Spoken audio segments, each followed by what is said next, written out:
అసలు ఈ రోజు పూజ చేయడం అనేటటువంటి దాని వల్ల వచ్చే ప్రయోజనం ఏమైనా ఉంటుందా?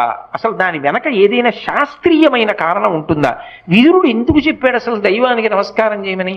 నేను మీకు ఒక్క మాట చెప్తా, బాగా గుర్తుపెట్టుకోండి. ఎవరు పూజ చేస్తున్నాడో వాడు లోకము చేత పూజింపబడతాడు.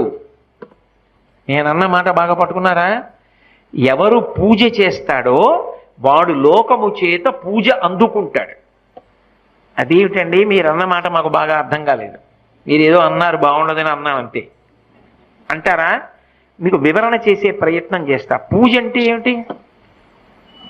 పొద్దున్నే దేవుడి దగ్గరికి వెళ్ళో దీపం పెడుతున్నా, ఎందుకు? ఎవరు భగవంతుడు?